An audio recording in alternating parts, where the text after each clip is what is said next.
Hello, my name is Richard Kirshner with the Simplilearn team. That's www.simplilearn.com. Get certified, get ahead. Pandas really is a core Python module you need for doing data science and data processing.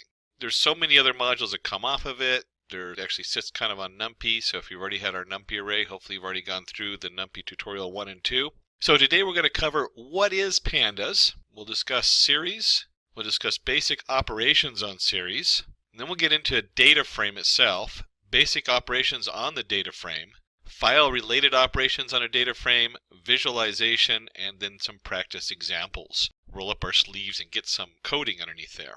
And let's start with just some real general, what is Pandas? Pandas is a tool for data processing which helps in data analysis. It provides functions and methods to efficiently manipulate large data sets. Now, this is a step down from, say, using Spark or Hadoop in big data. So we're not talking about big data here, but we are talking about Pandas, and there is some connections. There's like an interface going on with that, so there is availability, but you really should know your Pandas, because if you're working in big data, you'll know there's data frames. Well, Pandas is a data frame primarily. It has a couple different pieces we'll look at here. And if you've never worked with data frames before, a data frame is basically like an Excel spreadsheet. You have rows and columns. You can access your data either by the row or the column, and you have an index and that kind of setup. And we'll dig more into that as we get deeper into Pandas. But think of it as like a giant Excel spreadsheet that's optimized to run on larger data on your computer.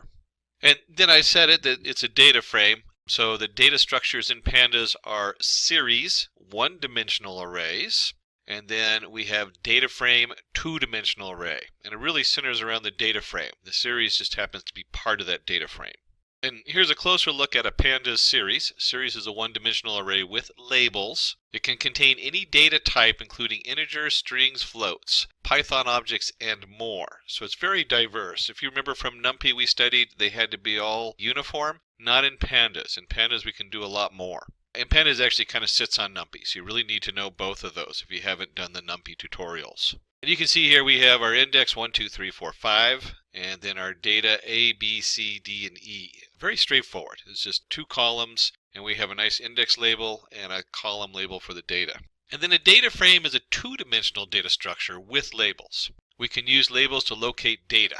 And you can see here we had, if we go back one, we had our index 1, 2, 3, 4, 5. So in each one of these series, they would share the same index over there, the row index. So you have your row index df.index, and then you have a column index df.columns. And this should look, like I said, this would be really familiar if you've done any work with spreadsheets, Excel.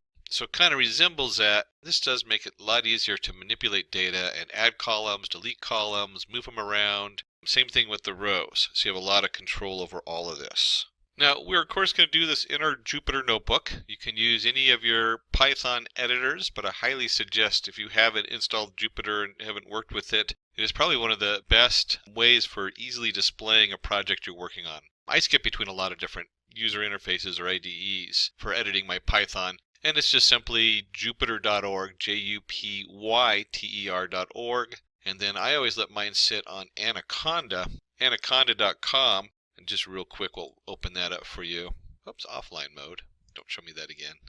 But you can see here that I have different tools that I can actually install in my Anaconda, including the Jupyter Notebook, which comes by default. And then I have access to the environments. And again, that's anaconda.com, named after the very large, one of the largest, world's largest snakes, and then Jupyter Notebook. In this case, jupyter.org. And when we're in I'm going to go in here to our Jupyter Notebook, and we're going to go ahead and just do new and a Python 3. And this will open up a Python 3 untitled folder. So diving right in, let's go ahead and give this a title, Pandas Tutorial. And we'll go up to cell, and we'll change the cell type to Markdown so it doesn't execute it as actual code. One of those wonderful tools when you have Jupyter Notebook so you can do demos with this. And let's go ahead and import Pandas, and usually people just call it PD. That has become such a standard in the industry. So we'll go ahead and run that. Now we have our Pandas has been imported into our Jupyter Notebook. And then, we can go ahead and Let me do the Control Plus. Since it's Internet Explorer, I can enlarge it very easily so you have a nice pretty view. Whoops, too big. There we go. And whenever you're working with a new module, it's good to check your version of the module. In Pandas, you just use the, in this case, pd.__version__. That's actually pretty common in most of our Python modules. There's different ways to look up the version, but that's one of the more common ones. And we'll go ahead and run that. We get 0.23.4. And if we go to the Pandas site, we see 0.23.4 is the latest release.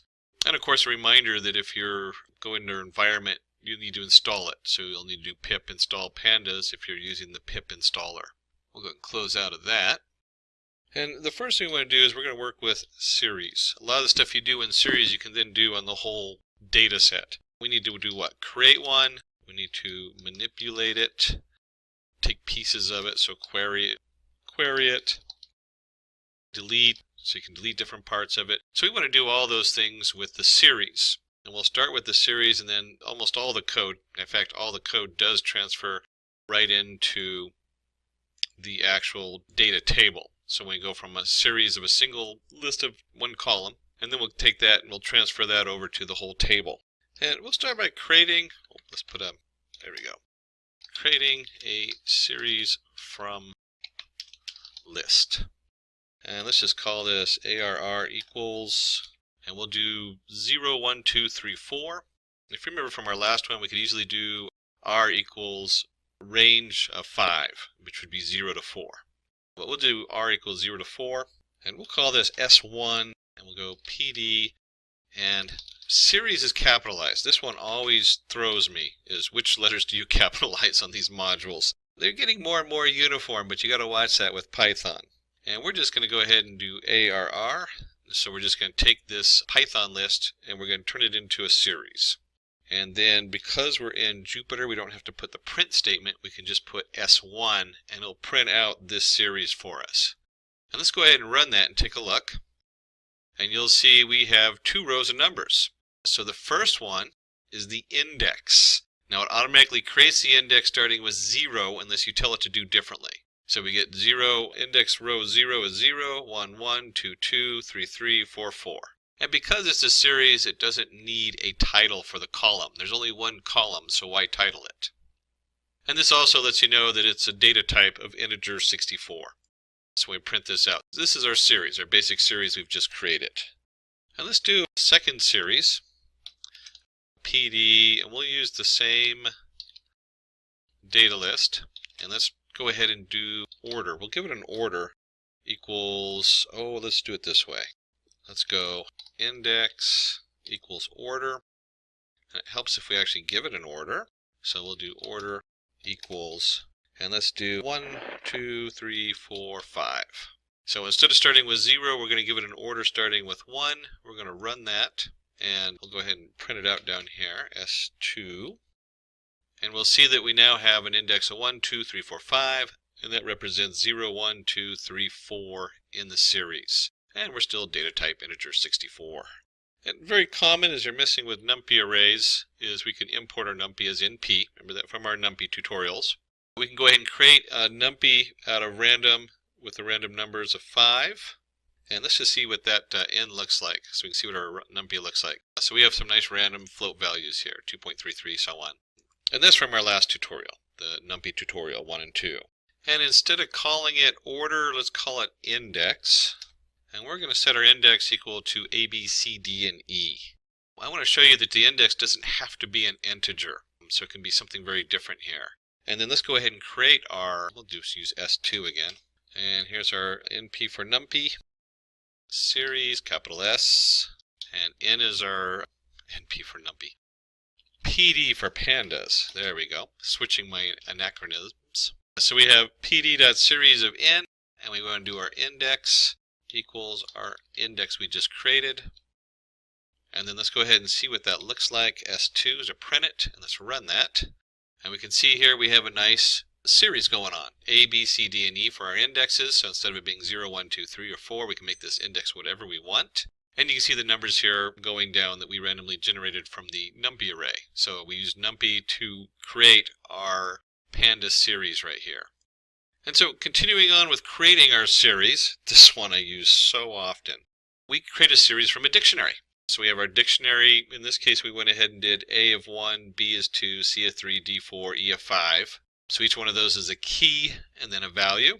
And then we're going to use, let's use S3 equals PD for pandas, series, and then we want to go ahead and just do D in here.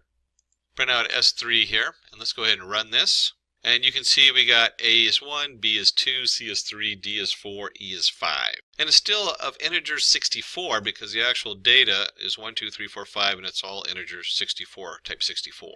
And the last thing we want to do in the creating section of our series is to go ahead and modify the index, because we're going to start modifying all this data. So let's start with modifying the index of the series. And if you remember, let's do a print this time, S1.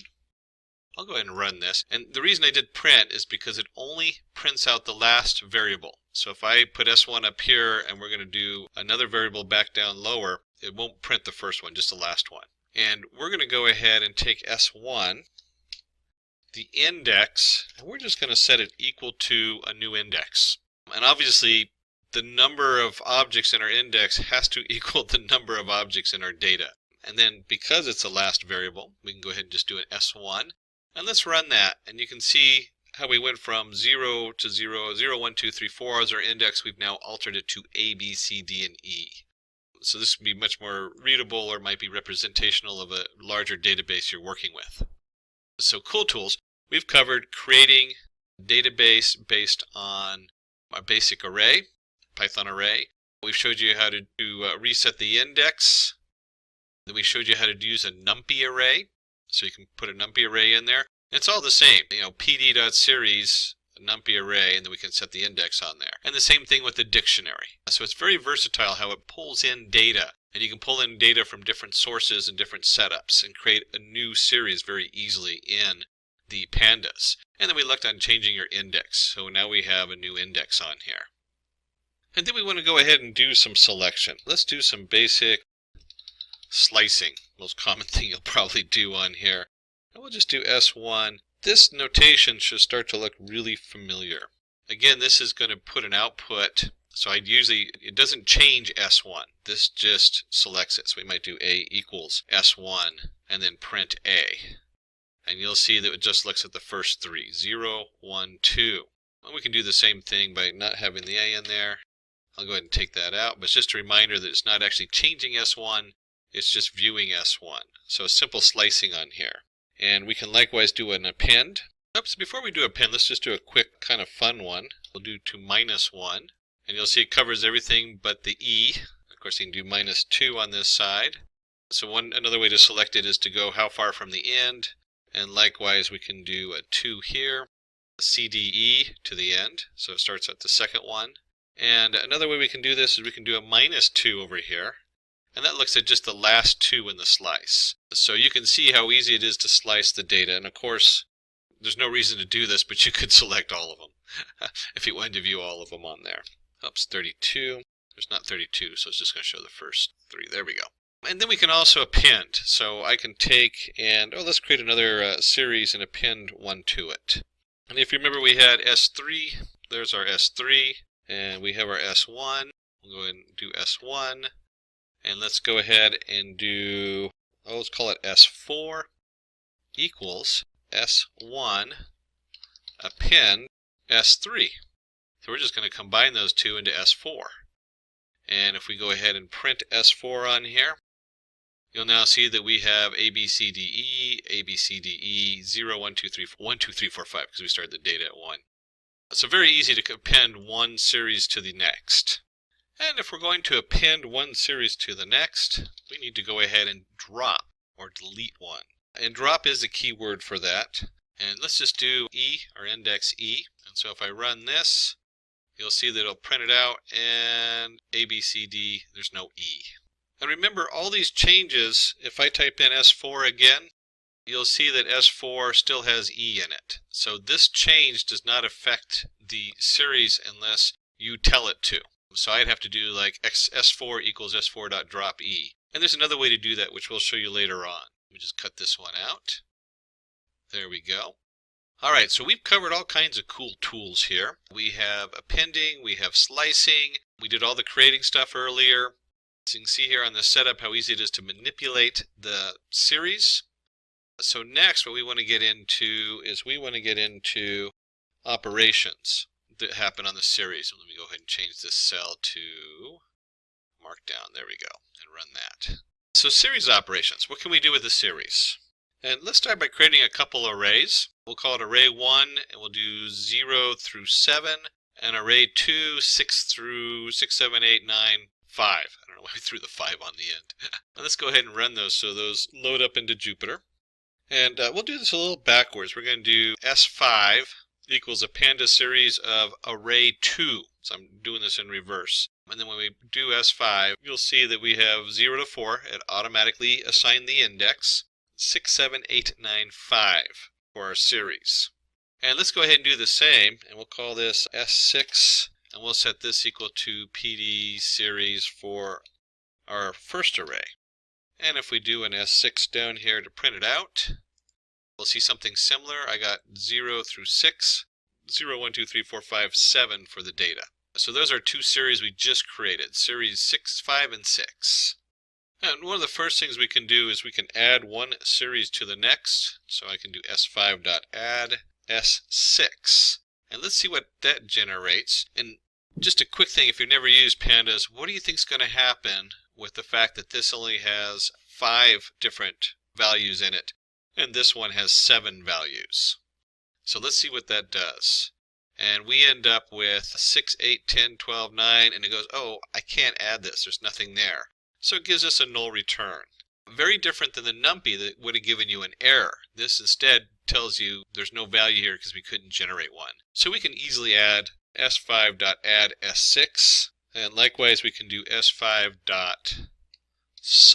for subtract S6, and we'll run that. And on the add, the subtract, and you guessed it, we're going to do multiply and divide next. Again, you can see there's the null values where it can't subtract the two because there's no values there to subtract. We can also do S5 multiply, MUL. They're all 3 letters on these. That's one of the ways to remember how they figured out the code for this. So remember, these are all 3 letters, mul. We'll go ahead and run this, and you can see how they're multiplied together. And then we can also do the S5 div, 3 letters again, S6, and run that. And you'll see here, this goes to infinity because we have 0 in the wrong position. So it actually gives you a whole different answer here. That's important to notice. And then in the null values, because there's no data and it can't actually produce an answer off of missing data. And since we're in data science, let's do S6 median. So let's look up the median data, which is simply median. Sorry for those who are following the 3 letters because median is not 3 letters. And you can see in S6 is 3.0. And let's do a print here. And we'll do median or average. S6.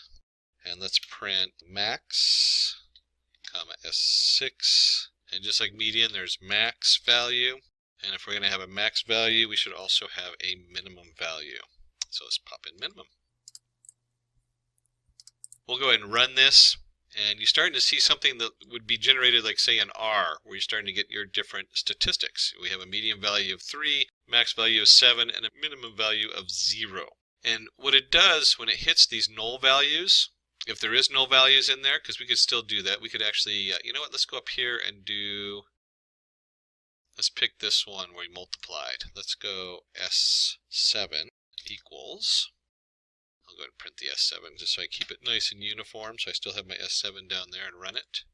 And then I want to take the S7, because S7 now has null values and an infinity value, and let's see what happens. This is going to be interesting because I want to see what it does with infinity. And we end up with a median of 6, maximum of 27, and minimum of 0, which is correct. It drops those values. So when it gets to there and it doesn't know what to do with them, it just drops those values and then it computes it on the remaining data on there. So that's important to know when you're making these computations, you're looking at min and max and median, you're not going to know that there's null values unless you double check your data for the null values. That's a very important thing to note on there. So just a real quick review on there. We've created our PD series, and we've gone ahead and done addition, subtraction, multiplication, division. All of those are 3 letters, so sub, min, div, add.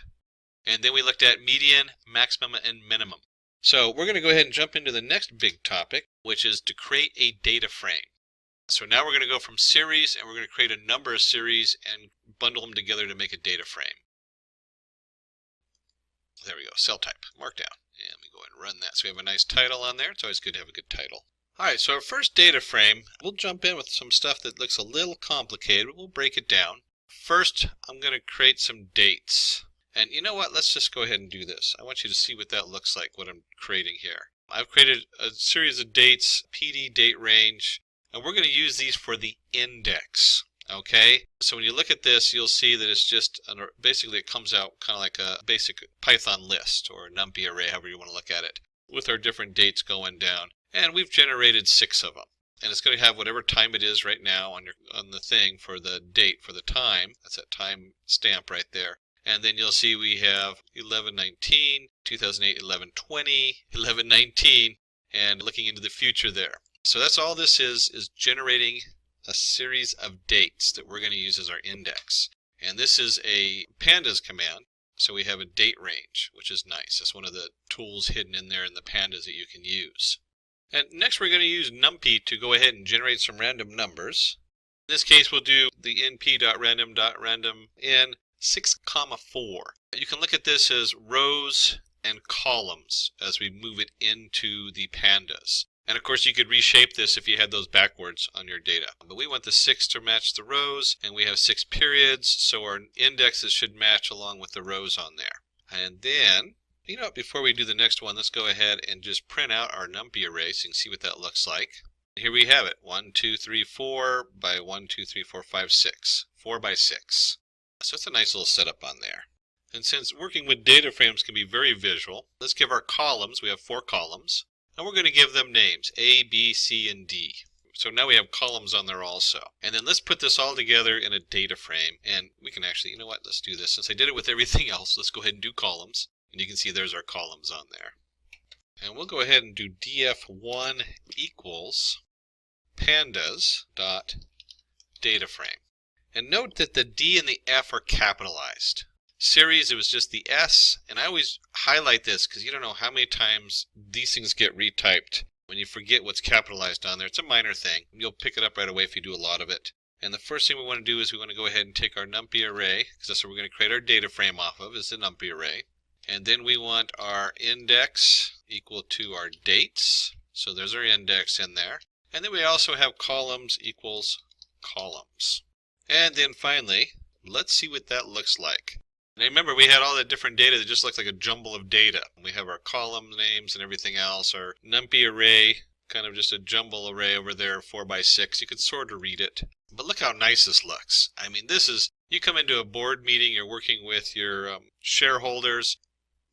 This is pretty readable. This is, you know, this is our date. This is our A, B, C, D, whatever it is. Maybe each one of these dates has your leads, closures, lost leads, total dollar made, you know, whatever it is, if it's in a business. Maybe it's measurements on some scientific equipment, weather searching material, you know, where this is like high of the temperature, low of the day, humidity of the day, whatever it is. So you can see that we can really create a nice clear chart, and it looks just like a spreadsheet. You know, we have our rows, and we have our columns, and we have our data in there. Now this one I use all the time. If we're going to create, we can create it like you saw here with our NumPy array. Very easy to do that and reshape it. You can also create it with a dictionary array. So here we have some data, and let me just go down a notch so you can see all the data on there. We have an animal, in this case cat, cat, snake, dog, dog, cat, snake, cat, dog. We have the age, so we have an array of ages. We have the number of visits and the priority. Was it a high priority? Yes, no. And then we're going to take that, we're going to create some labels. We have A, B, C, D, E, F, G, H, I. And what I want you to notice on this is we have a title, animal, and then we have basically a Python list.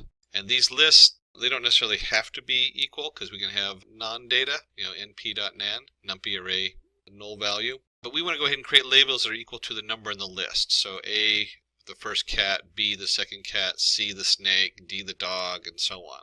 So we'll go ahead and create our labels, which we're going to use as an index. And we'll call this df, let's do it this way. We'll call this df2 equals PD for pandas data frame. And then we have our data, just like we did before, and then we have our index equals labels. And if we're going to go from there, let's go ahead and print it out so we can see what that looks like, df2. So let's go ahead and run that. Again, you have a nice, very clean chart to look at. We've gone from this mess of data here to what looks like a very organized spreadsheet, very visual and easy to read. Animal, age, visits, priority, and then A through J, cats, and all your different animals, so on and so on. And then when you do programming, a lot of times it's important to know what the data types are. So we can simply do df2 dtypes. And if we run that, we can see that our animal is an object, because it's just a string, but it comes in as an object.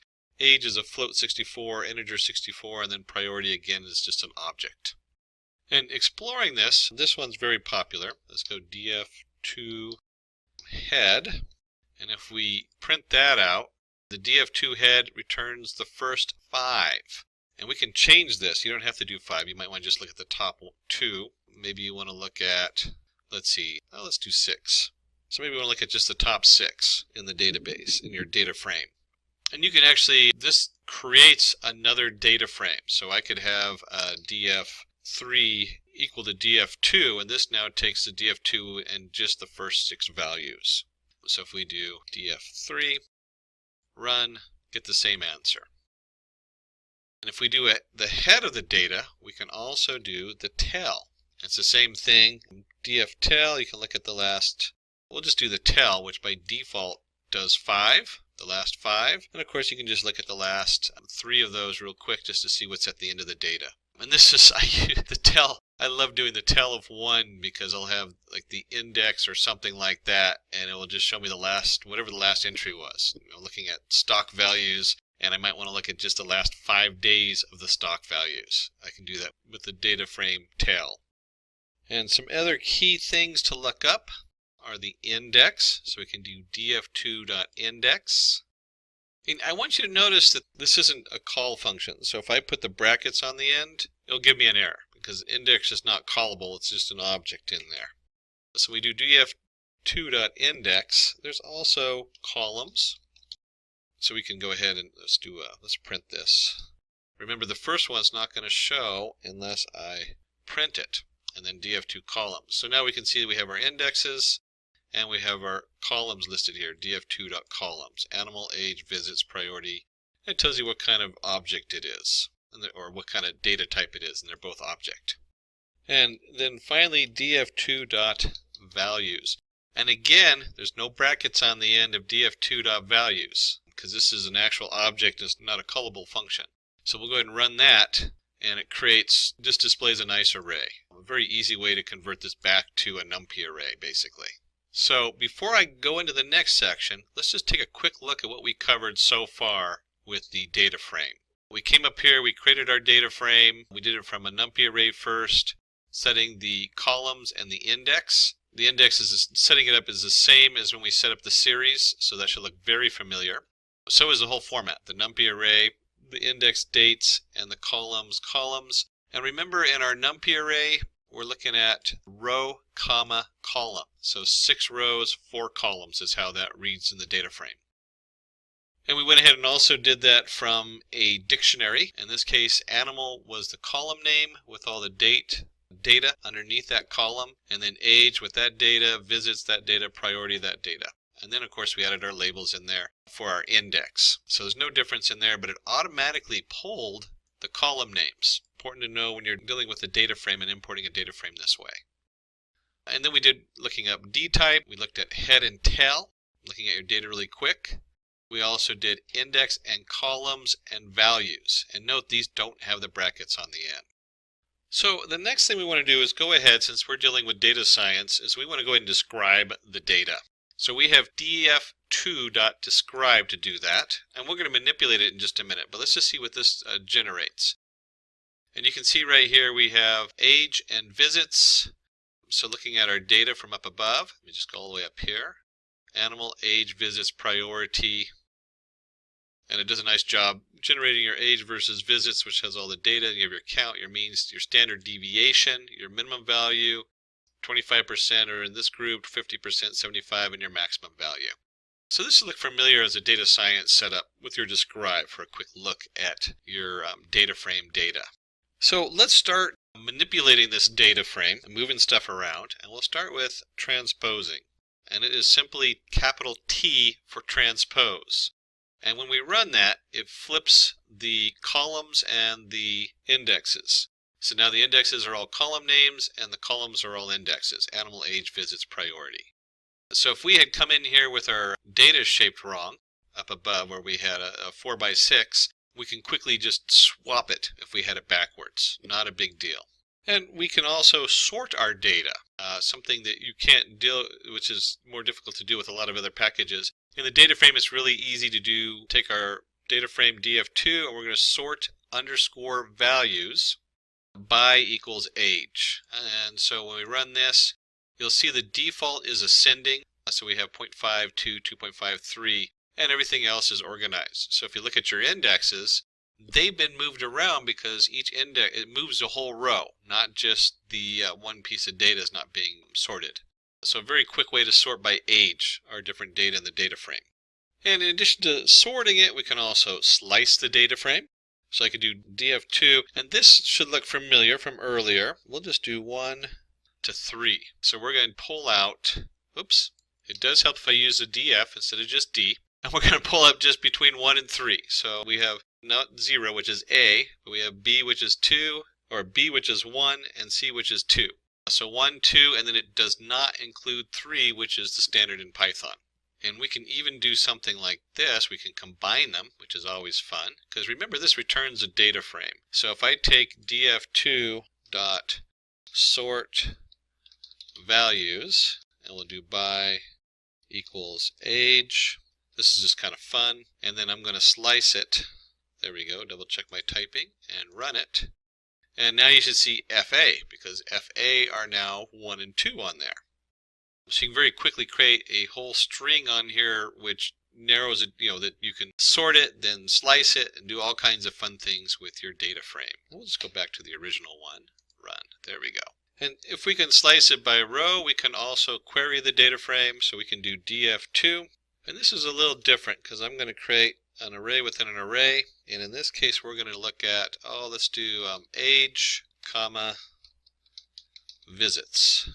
So look at the different format in here. We have 1 to 3. So we've done this by slicing by an integer value.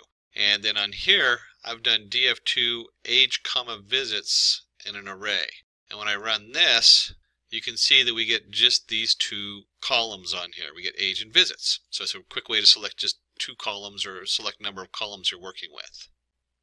And if you saw up there, we did the slicing. Almost identical to slice is iLocation, which uses the integer location 1, 3.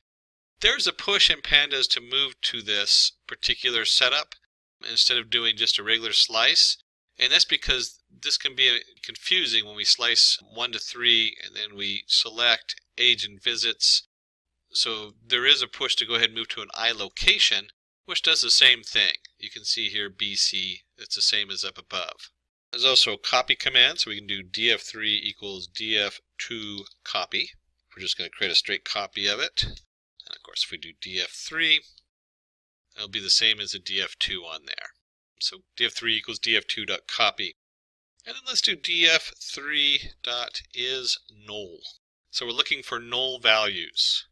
And this will return a nice map, and you'll see that everything is false, except when you go up here under the cat or H, they had a null there. And so if we go to have a couple up here also underneath of, let's see, the dog. Okay, there's a bunch of nulls in here. There's D up here. So let's look at D down here, and you'll see false, true. There it is. There's our null value. So we can create a quick chart of null values. You can use this to do other things. We can leverage that null value to maybe take an average or something and fill those null spaces with data. And we can also modify the location. So here's our df3 location.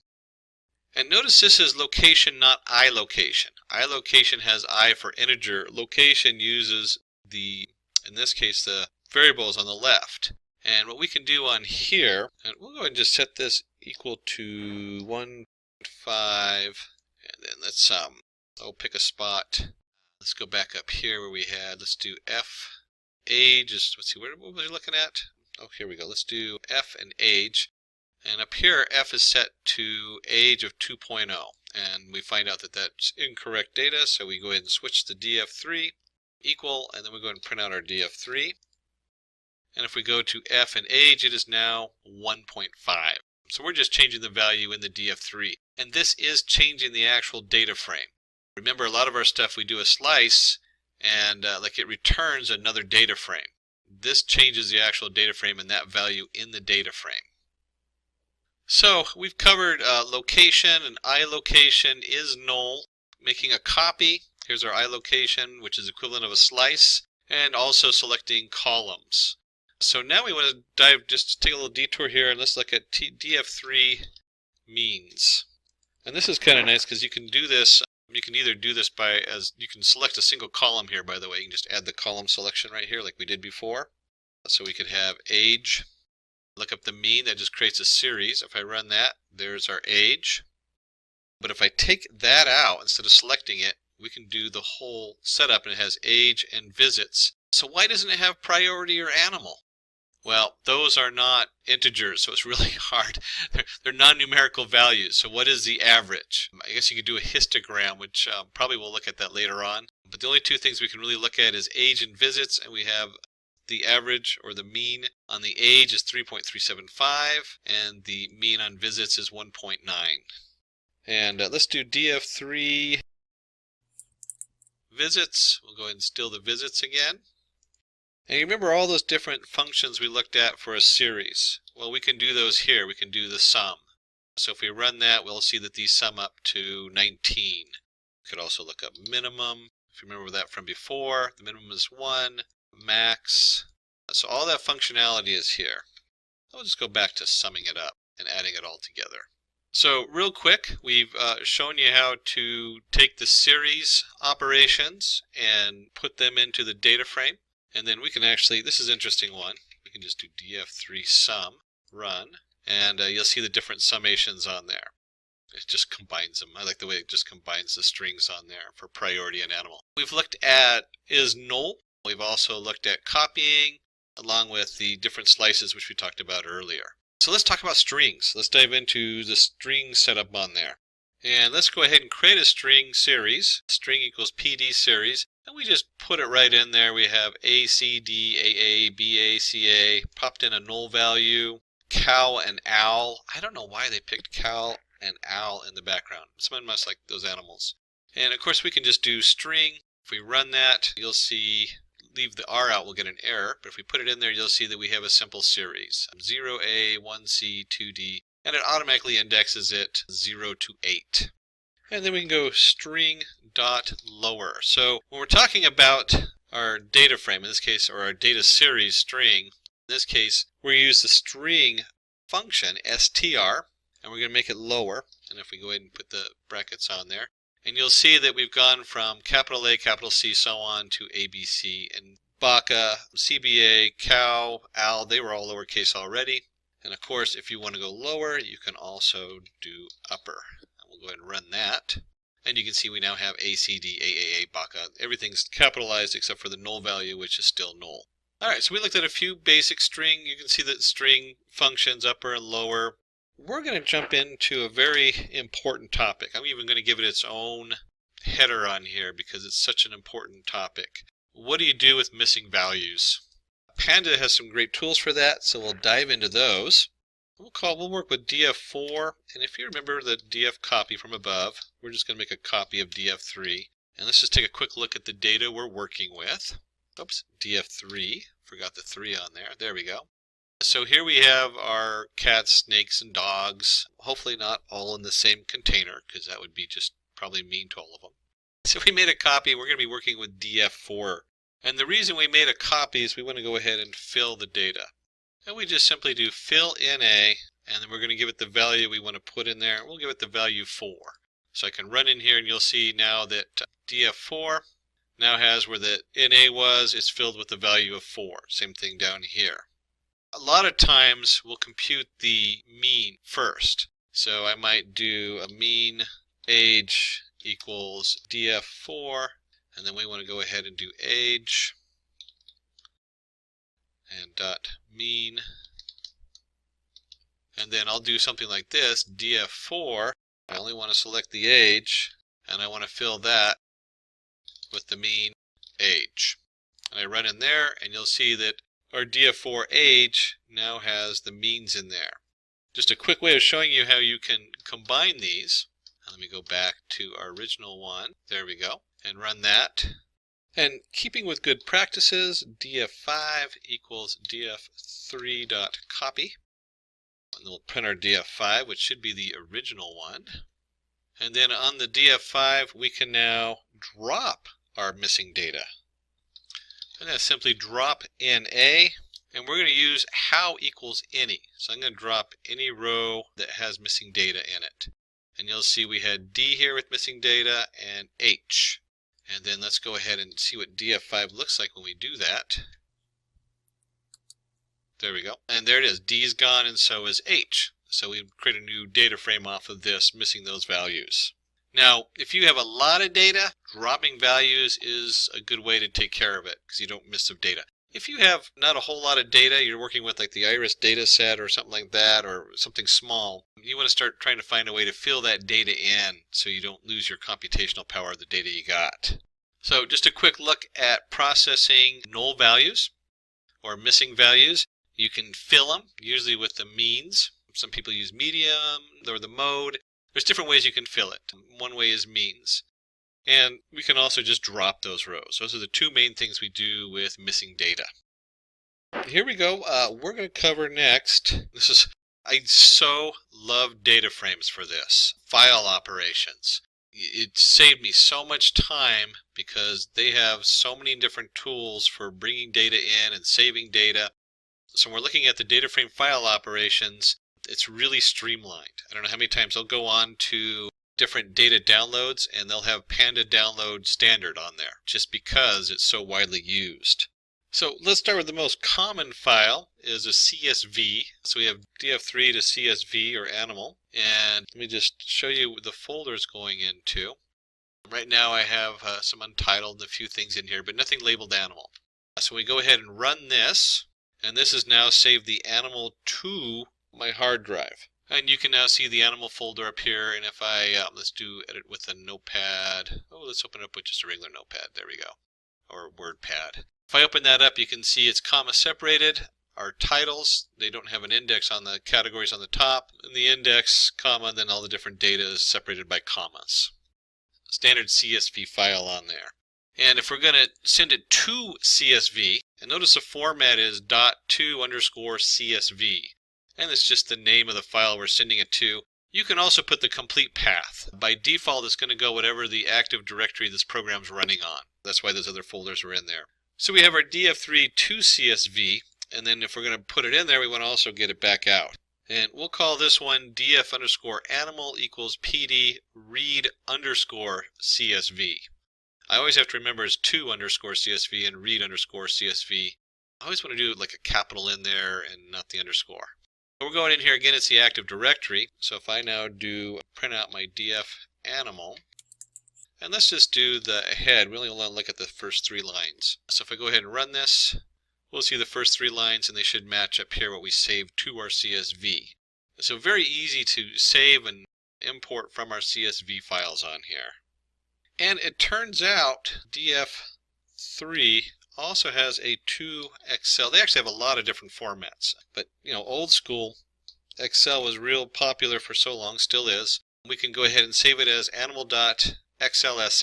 We're going to call the sheet named sheet1, and then I can also do df, we'll call it animal2, and this one's going to come from, and the same format on here.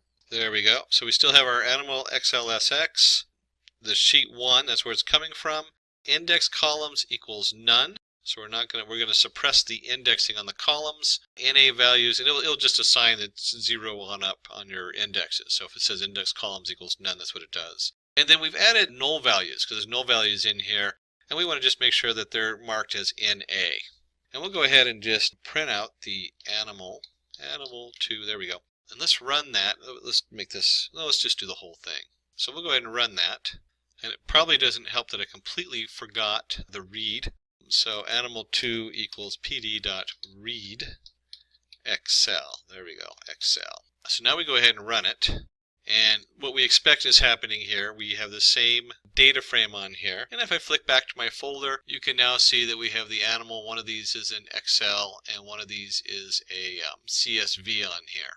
And so there's our two file types on there. And they have other formats. These are just the two most common ones used, and I don't know how many times I've had stuff from Excel I need to pull out. If you've ever played with Excel, it's a nightmare in the back end because of the way they do the indexing. So this just makes it quick and easy to pull in an Excel spreadsheet. So we looked at two different ways to bring data in and save it to files. We've looked at all kinds of different ways of manipulating our data set and slicing it and creating it for our data frame. Let's get in there for your visualization. Always the big thing at the end, because one, it lets you check to see what you did, make sure it looks right. And then also, if you're going to show somebody else, it makes it very clear what's going on if they see something visual. So this is where a really important part of data science is. So let's go ahead and bring in our tools. We're going to do import NumPy as NP. We want to make sure we have our ampersand matplotlib library in line. This just lets Jupyter know that we're going to print it on this page. If you're using a different IDE, you don't really necessarily need that, but this does help it displays correctly in Jupyter Notebook. And if you remember for earlier, we could create a, we're going to call it TS. We're going to create a pandas, which are cute, cuddly creatures, versus a pandem, short for pandemonium? No. So we have TS equals PD series, and we're just going to create a random setup of 50. We'll do an index. We'll set it equal to the pandas date range today. Periods equals 50, so the 50 should match. And I want you to notice something here. I did not import the matplot library. Why? Because it's already in there. Pandas already has its built-in connection and interface with matplot library, so you don't have to import it. And we'll go ahead and do TS equals TS dot cumulative sum. We're going to do the cumulative sum. So a little reformatting there, and we'll go ahead and plot it. And let's take a look at what that looks like. So we have a nice graph here. We have the dates on the bottom. We've set this up so we have a nice range between, in this case, -4 to, looks like about 2 maybe, or 1, -4 and 1. So what we've done here, we plotted a basic series, just a single row of data, and we've set indexes on there. But we can also do the whole data frame on there, and let's see what that looks like. So first, let's go ahead and create the data frame. We have here random numbers, so we're going to do 50 by 4. And then we'll go ahead and create columns A, B, X, and Y, just because we can. Index is a ts.index on there, so we're going to use the same index as before, just to keep it nice and uniform. We've already generated the dates to go with it. And then we can do, just like we did with the series, we can also do with the data frame, df equals df cumulative sum. So we're going to sum the whole data frame. And then we'll do simply df plot. And let's push that in, and let's go ahead and run this. And look how easy and quick that was to generate a nice graph with all the different data on there. So we have our shared index, we have the shared columns, and then we have the different data from each one that we can easily look at and compare. So very quick way of displaying data. You can imagine if you were working in, I think I mentioned stock earlier because I've been doing some analysis of stock lately.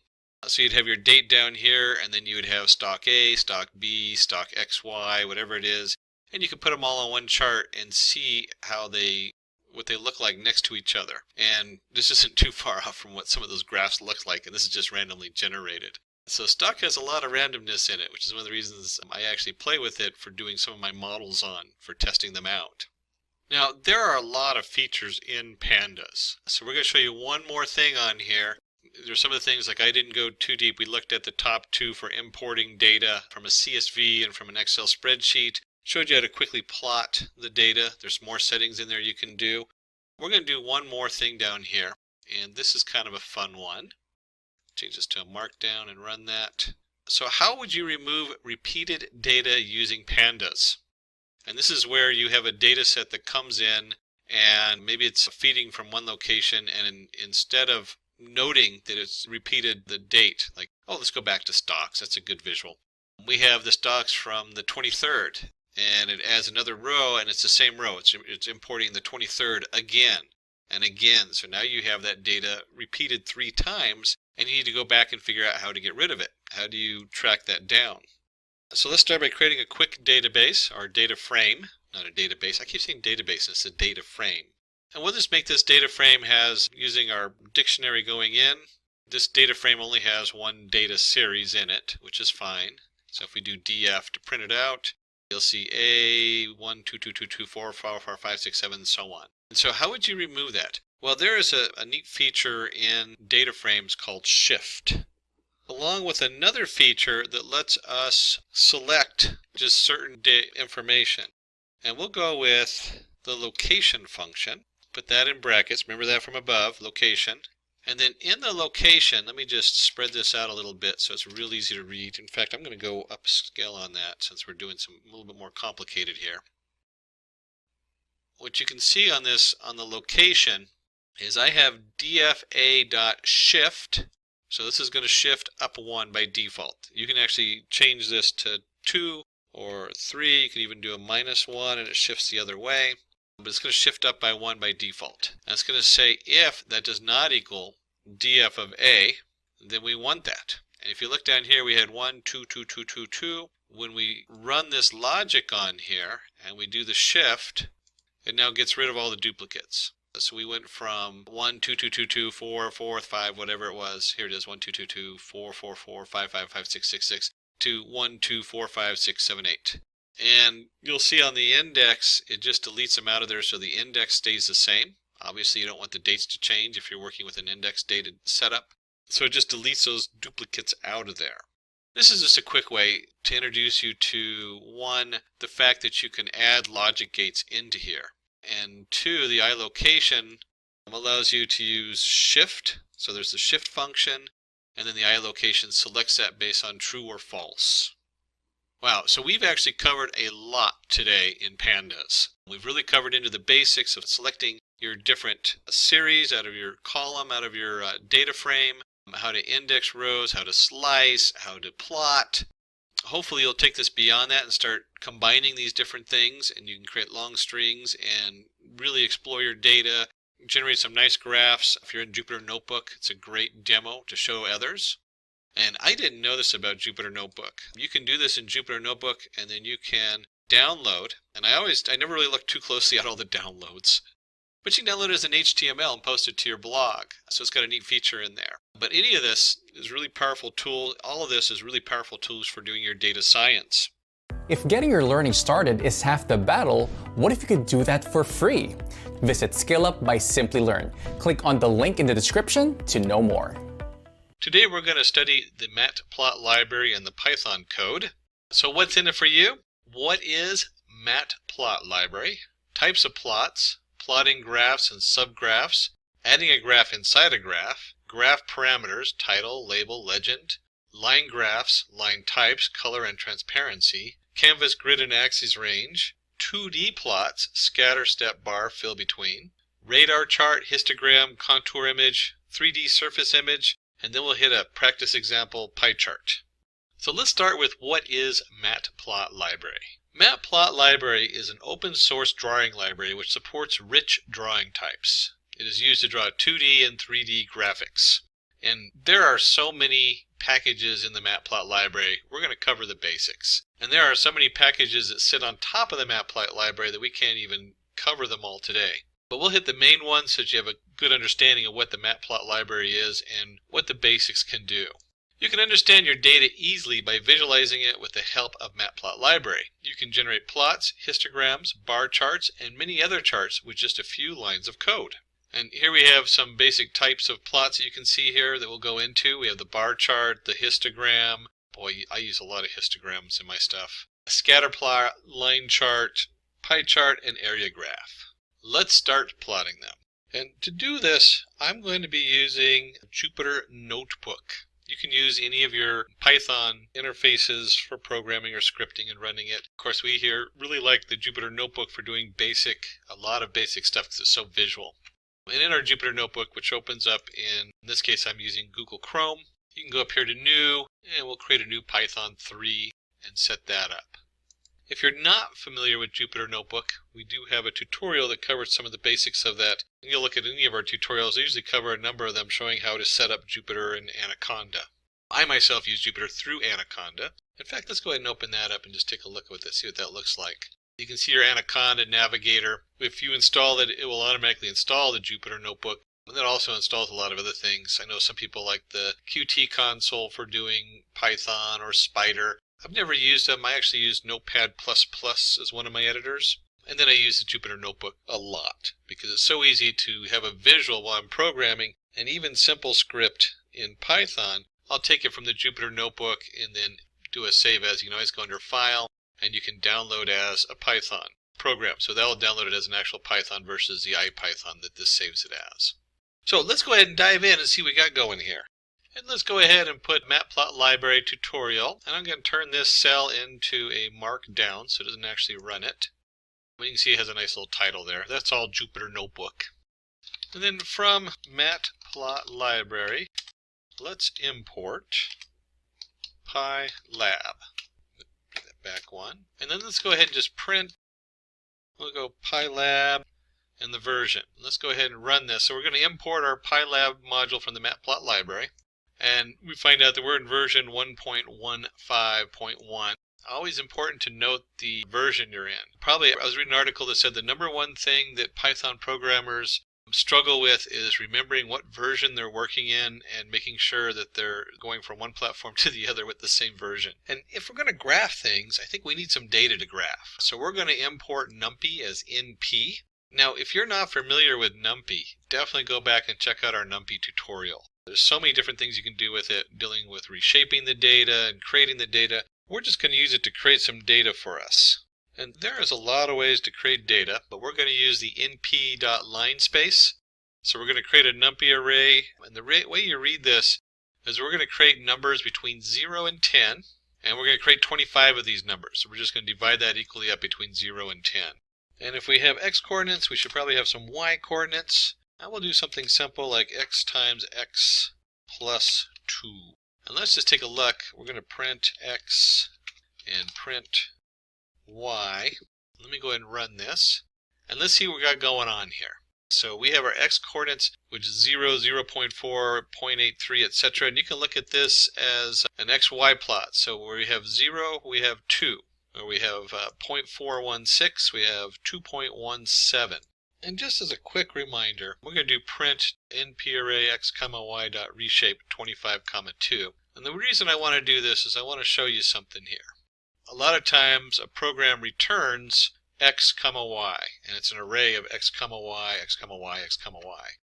And so when you're working with the pyplot, you have to separate it out and reshape it. So if I start off with pairs like this, I can reshape them. If I know there's 25 pairs in there, I can switch the 2 and the 25. And this is kind of goofy, but we'll do it anyways.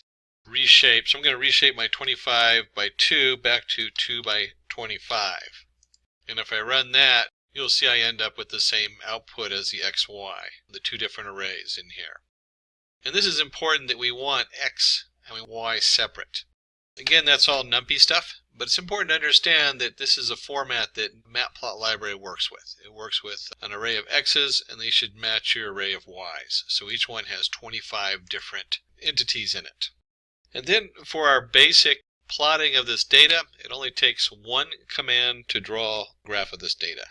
And so we use our, from up here where we imported PyLab, we take our PyLab, and the key under there is plot for plotting a line.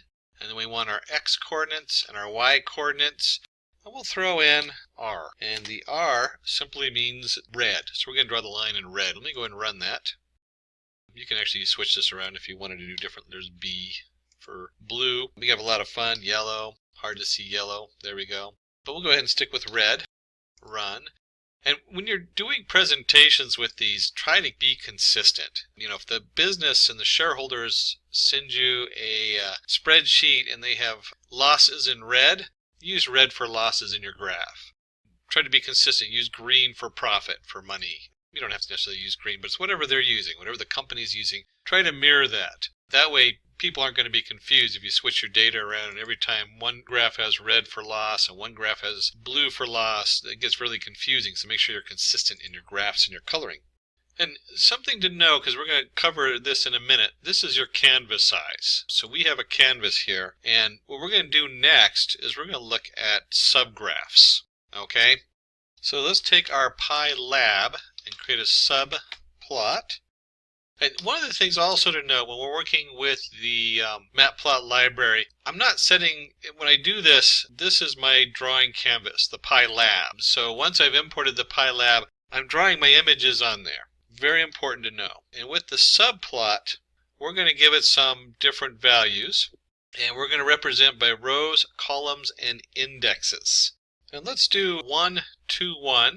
So it's going to be the first row, second column, and the index is like you can stack your graphs and things like that. We don't worry too much about indexes, but rows and columns. We want to go ahead and use row 1 and column 2.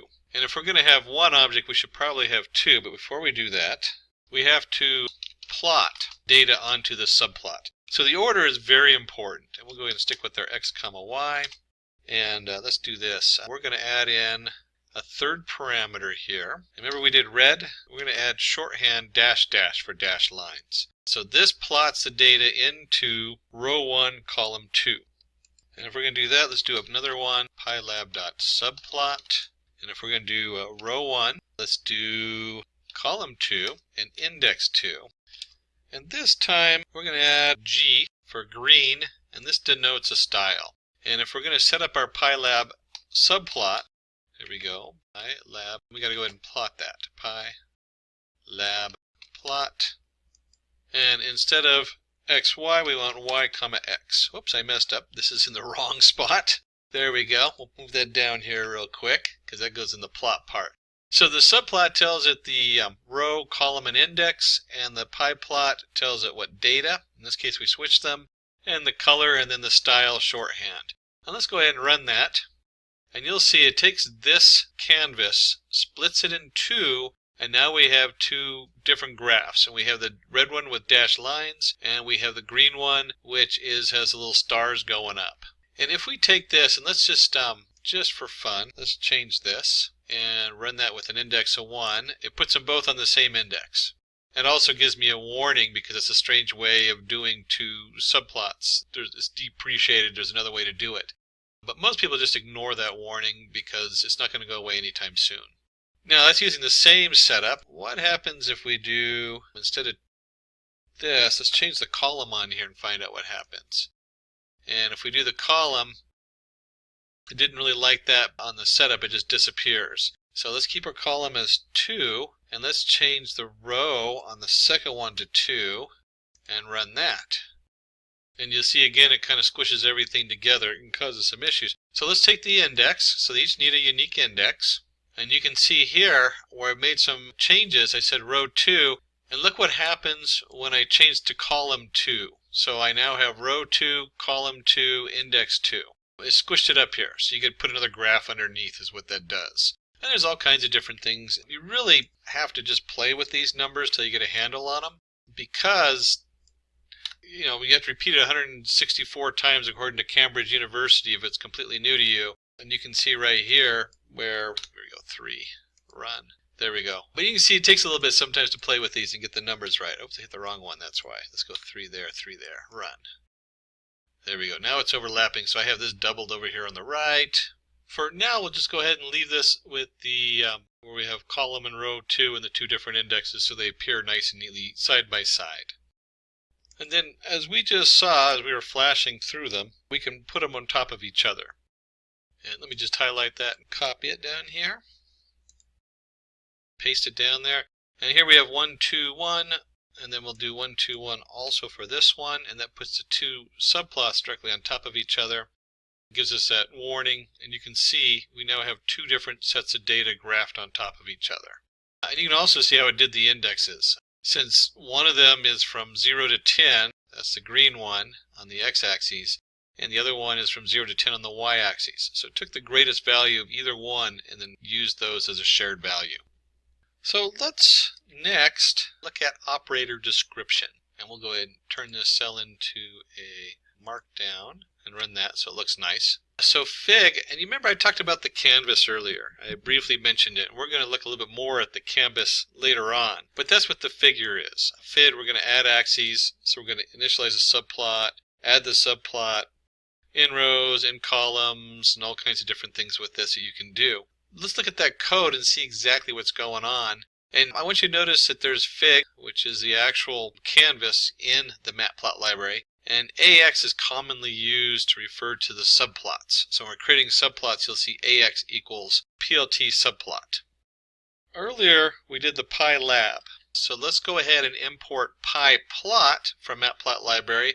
And we're going to do it as PLT. You'll see that a lot. That's really the standard in the industry, is to call it PLT, just like Pandas is PD and NumPy array is NP. Certainly you can import it as whatever you want, but I would stick to the standards. And we're going to do the same graph as we did above with the PyLab, but with the PLT. So if it looks familiar, there's a reason we're doing this, because we want to show you how the figure part works and working with the canvas goes. But we're going to do the same plot as we did before. And we'll call it Fig, and we're going to set that equal to plot figure. So there's our figure or our canvas on there. And let's create a variable called axes, and we're going to set that equal to fig.add axes. And in this, we're going to control the left, right, the width, the height of the canvas from 0 to 1. And so we can go ahead and I'm just going to put some stuff in there. I got 0.5, 0.1, 0.8, 0.8. So when you're looking at this, this is a 0 to 1, or you could say 50%, 10%, 80, 80%. But it's a control. It's going to control your left and your right, along with the width and the height. So the width and the height, we're going to use 80%, and we're going to have like a little indent on the left and the right. And this will look familiar from above, axes.plot, x comma y, and then let's give it a color. How about red? Since we're recreating the same graph, let's keep it uniform. Oops, and it helps if I use AXIS instead of AXES. I don't know where that came from. But this looks identical to the one we had up above. So here's our axes plot, x comma y of red. Same graph, same setup, but this time we've added a variable equal to the figure.addAxes. So our plot figure is our canvas, our axes is what we're working in, and then our axes.plot x comma y. And again, we can draw subgraphs. Let me put that down here. Just like we did before. And a little different notation here. We're going to have fig comma axes equal plt.subplots. And in here it's going to be the number of rows. We're going to do one row, and columns equals 2. So if you remember before, that's what we did. We had one row with 2 different graphs on it. We're going to do the same thing, but note how we did this. Here's our figure, or our canvas, and our axes. We're going to create actually 2 different axes. We're going to create row 1, column 2. And so axes is an array of information. So we can simply do let's do ax in axes. And this will now look familiar, ax.plot. We're going to do x comma y. We'll go ahead and make it red. Keep everything looking the same. Remember, nice uniform graphs, everything looks the same. And if we go ahead and run this, you'll see we get 2 nice side-by-side graphs. So just as we had before, the same look, the same setup. And just for fun, let's change in columns to 3. We'll run that. And now you'll see we'll have 3 on there. And let's see if we make it a little bit more interesting. We'll do in rows equals to 2. And you can see down here we're going to get an attribute error because it's trying to scrunch everything together. So it does have a limit how much stuff you can put in one small space. That's important to know. You can fix that by changing the canvas size, which we'll look at in just a minute. And there's other ways to change it on here. But here we go. We can do in rows 2 and columns equals 1. You can see 2 nice images right above each other. We'll go back to the original. 1 row, 2 columns, side by side, left to right. And we can also draw a picture or graph inside another graph. And that's kind of a fun thing to do. It's important to note that we can layer our stuff on top of each other, which makes for a really nice presentation. So let's start by fig. We'll create another figure. So we're going to start over again with our canvas. We set that equal to plt.figure. So there's our new canvas. And let's do axes. We'll call it axes 1 and 2. Axes 1 equals fig.add axes. Remember this from earlier? And this here, similar numbers we used before, saying how big this axis is, this figure in the axes is. So this is going to be the big axes. And let's do axes 2 equals another figure add axes, and then 0.2, 0.5, 0.4, 0.3. And if we're going to do this, they need data on them. So let's go ahead and plot some data on our axes. So axes1 dot plot. And we'll make this simply x comma y comma, make it red. And then let's go axes 2 dot plot.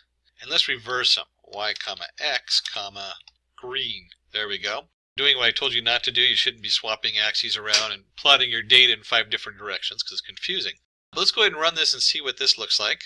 And then let's talk a little bit about this. We talked about the 0.2, 0.5, 0.4, 0.3. And let me just grab the annotation for that. That's left, right, width, and height. So we have in here that this is going to be left, right. So here's our left is 0.1n, 0.5. And you know what? Let's just play with this a little bit. What happens when I change this to 0.1? Moves it way over to the left. So there's our 0.1. So we can make this 0.4. Run that. There we go. So you can see how you can move it around the branches on here. 0.2, 0.5 is the left, so that's our right. So let's see what happens when we do let's make this 0.1. And that actually is, they had it down as left, right. I thought this was wrong. It's actually how far from the bottom. Let me switch that on here. Bottom. There we go. So we had here on this. We can go ahead and put that back to 0.5 and run that. And this is 0.3. Let's make this 0.3 also. And that is the width. And then, of course, there's the height. We can make that really tiny. Actually, let's do 0.2, and let's run that. And you can see it changes the height on there. We can make it even smaller, 0.2 by 0.2. And as you can see, you can get stuck playing with this to make it look just right. It can sometimes take a little bit. Certainly, once you have the settings, if you're doing a presentation, you try to keep it uniform, unless it doesn't make sense for the graph you're working on. Try to keep the same colors, the same position, and the same look and feel. And I mentioned earlier we can adjust the canvas size. So this is from earlier. I just copied it down below. We're going to replot the same data we've been looking at. And what we can do is we can change the figure size to 16 by 9. And let me run that and show you what that looks like. So it fills the whole screen. And then if you are, normally when you're working on the screen, you don't worry too much about this. But we can set the DPI to 300. Run that. There it goes. This is your dots per inch. And if you are doing an output of this and you're printing a hard copy, you want the higher quality. I would suggest nothing under 300 if it's a professional print. You might get a little less than that, but whenever I'm doing professional graphics and printing them out on something, 300 dots per inch is kind of the minimal on there. You can go a lot higher too, but keep in mind the higher you get, the more memory it takes and the more lag time and the more resources you use. So usually 300 is a good solid number to use in your dots per inch. And you can see it draws a nice large canvas here, which is 16 by 9, and then the DPI is 300 on here, so it's a little higher quality. And just out of curiosity, I wonder how long it takes to draw something double that size, 600. And you can see here where at 600 DPI, it's going to take a while. There it goes, just because it's utilizing a lot more graphics on there. And let me just go back to the 300. Now let's do a 100. You're not going to see a difference on this because it is web-based graphics are pretty low. And up here you saw I did this with the plot figure. This works the same if I do figure axes subplot, figure size, and then we'll go ahead and do axes plot x comma y comma, we'll stick to red. Let's go ahead and run this. And you should get almost the same thing here. Here's our axes on the subplot on here with the fixed size and the DPI. Let me take this all out. Let me just remove all that real quick. Run it again. There we go. Now we're back to our original figure. And let's look at some of the other things you can do with this. One of the things we can do is we can set a title for the axes. So axes set title. You'll see right here, since I put this on the axes, it's the main title for the whole graph. And if you're going to have a title, you should also label. So we can label our X label, and we can set our Y label. In this case, we're just going to call it X and Y. Keep it nice and uniform, and if we run this, you'll see that we've added a nice X label and Y label. Whoops, where'd they go? And it turns out in this environment that you have to put it before the title. So let me go ahead and put it before the title. And there's our X, Y, and let me run that. And of course, we can also do up our size a little bit so you can see what's going on a little better. So here we have X label X. If you come down here, you'll see our X label and our Y label. We can, of course, change this to X label. You can change this to Y. It can be whatever you want on here, of course. And our title graph. There we go. run. So here we have our title graph, our Y label, and our X label all set up on our nice little plot. And then before we move on to the next section, let's do one more thing on here. We have a thing called the legend. And we're going to set our AX legend, label 1, label 2 up here. That's the format for it, but let's go down here and actually use it. I'm going to do two different plots. We're going to have axes plot x by x times x squared and x cubed. And if I run this, you'll see it puts two nice graphs on the setup on there.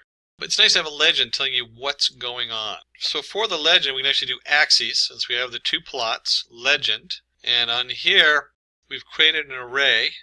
And we have y equals x squared, y equals x cubed. You can actually put this as whatever you want. Those are just strings. And then location 2. And let's go ahead and run this and see what that looks like. And you can see it puts a nice legend on the upper left-hand corner. Location 2. We can do location 3 and run it. And it drops it down to the bottom. Location 1. I can't remember where that's at. There we go, upper right. So each one of these is a number that refers to the different locations on the screen. 0, kind of have to play with them or look them up to remember where they're at, but they do work. It just kind of moves around depending on where you want your legend at on there. So on this section we cover the title of the graph, the Y labels, and legends. We're getting into starting to look really fancy here. So we now have something we can actually put out. You'll see the title of the graph looks a little fuzzy. So I might, in a web setup, put the DPI up a couple notches. Maybe put it at 200. 100 might work fine. Just so you know, something to notice on here when you're playing with these different things. We had our subplots DPI equals, let's do 200 to see what that looks like. So you can see it now is a lot clearer. It's also larger, so it's a nice little feature you can throw in there with your DPI dots per inch. So the next section is let's look at some graph features. We're going to look at line color, transparency, size, and a few more things on here. And, oops, I forgot the main title. So we have our figure and our axes equals our plot and subplots. And I'm going to go ahead and do a DPI equals 150 so the graph comes out nice and large and easy for you to see. And let's go ahead and do 3 plots on here. We'll do x by x plus 1, so it's just going to be a straight line. Plot x plus 2. And axes.plot x plus 3. So it looks like we're doing nearest neighbor setup or showing how it located data and putting your lines on there between the nearest neighbors. There we go. So it draws a nice little graph with 3 lines on it. One of the things we can do is we can control the alpha on this. Oops, and you can actually see when they did these lines, it automatically pulls in different colors for your setup. So there's some automatic things going on in there. And a lot of times we do that (R), where we're going to do color equals red, another notation on here. Let's go ahead and run this. Now we have a bright red line down there. And with the Matplotlib library, you're not limited to red. You can also use one of many different color references, as you see here, with the # 1155DD. Which is just blue.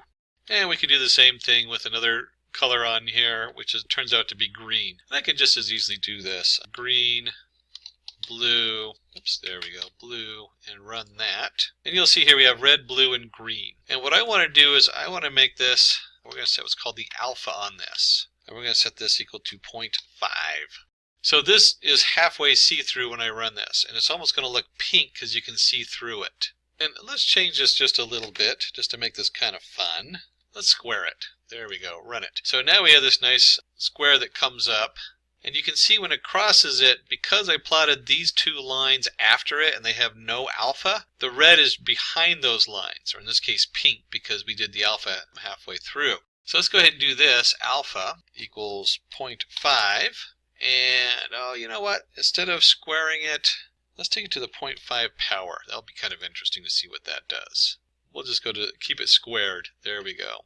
And run that. And let's go back and look at this where it crosses over. And the first thing you see right here is on the blue, it's kind of light blue now. You can see how the 2 colors add together. You get almost a purple on there. So I can clearly see where the red crosses the blue line. And then the green just blanks it over because I didn't do any opaqueness, no alpha on there. So this is great if you have lots of data that crosses over and you need to be able to track those lines better. And we'll go ahead and do this 0.5 and we'll run that. Oops, I did equals 0.5. Let me go ahead and run that. And so you can see right here, now you can easily see the red line, how it crosses the green and the blue down here. And if we want to, we can do this as the default is 1, is solid, so we can change this all to 0.8. Let me just do that. Oops, 58, 8. There we go. Run. Oops, I must have hit a wrong button there. Let me try that again. I accidentally got rid of a bracket. And let's go ahead and run that. And we come down here and look at this. You can still see where it passes behind them, but the green dominates and the blue dominates because we're now at 80% instead of 50%. And you can do less. That's kind of fun, although at some point the lanes kind of fade. So 0.5 is usually the best setting on there. We have a nice pastel here at 0.3, and you can easily see where they cross over. And just like you can play with the colors, we can play with line width. And let's try DPI 100 and see what that looks like on my screen. Equals 100. And we'll go ahead and just take our AX plot. Let's do 4 of these lines just so you can see how they look next to each other. Real quick here. There we go. And if I run this, they should all appear the same. It automatically does different colors on there. So let's do color equals blue.